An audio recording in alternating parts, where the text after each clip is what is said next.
Hi friends, இங்கே பாண்டியன் ஸ்டோரில் என்ன நடக்குதுன்னு பார்த்தீங்கன்னா, சக்திவேல் வந்து நம்ம பிள்ளை மாசமாக தான் இருந்திருக்கு. இவன் தேவைக்காண்டி ஏதோ ஒரு இது பண்ணி பிள்ளைய கர்ப்பத்தை கலைக்க சொல்லியிருக்கான். அப்படி தான் செஞ்சிருப்பான் அப்படின்னு சொல்கிறாங்க. சொன்னோன்னே சக்திவேலுமே நம்புகிற மாதிரி பேசுகிறாரு. என்னடா சொல்கிற, அப்படி இப்படி அவன் சொல்லுவான். இல்லை செஞ்சிருப்பானே, இவனை பற்றி தெரியாதுனே உங்களுக்கு அப்படின்னு சொல்கிறாரு. சொன்னோன்னே குமார் சொல்கிறேன், உங்களுக்கு நம்ம சந்தோஷமாக இருந்தாலே அவனுக்கு பிடிக்கவே பிடிக்காது.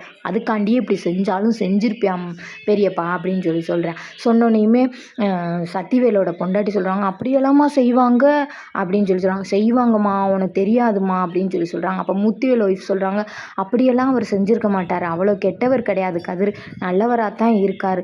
இல்லைங்க நீ உங்களுக்கு தெரியலை, இவன் நம்ம குடும்பம் வந்து சந்தோஷமாக இருக்கக்கூடாதுன்னா அவன் என்ன வேணாலும் செய்வியானே அப்போ அண்ணி அப்படின்னு சொல்கிறாங்க. அப்போ அம்மா பாட்டி சொல்கிறாங்க, அந்த மாதிரியெல்லாம் என் பேரன் செய்ய மாட்டேன், நீங்கள் வாட்டுக்கு எதுக்காவது பேசாதீங்கடா, சும்மா இருங்கடா அப்படின்னு. அண்ணே அப்பத்தா உனக்கு தெரியாதுமா, அவன் நம்ம பிள்ளை சந்தோஷமாக இருக்கா இல்லையான்னு நம்ம கூப்பிட்டு கேட்கணுமா, அங்கே என்ன நடக்குதுன்னு நமக்கு என்னம்மா தெரியும், நம்ம வந்து கூப்பிட்டு பிள்ளைகிட்ட பேசணுமா, இவங்க என்னமோ செய்கிறாங்கம்மா, எனக்கு ரொம்ப பயமாக இருக்குது, எனக்கு சந்தேகமாகவே இருக்குமா அப்படின்னு சக்திவேல் சொல்கிறாரு. அதுக்கு குமார் சொல்கிறாரு, எனக்குமே சந்தேகமாக தான் இருக்குது அப்படின்னு சொல்கிறாரு. ஆனால் பார்த்தீங்கன்னா முத்துவேலு ஒய்ஃபுமே இப்போ சூழ்நிலைக்கு பார்த்தீங்கன்னா அவங்க 2 பேர் ஃபேஸுமே மாறுது நம்புகிற மாதிரி.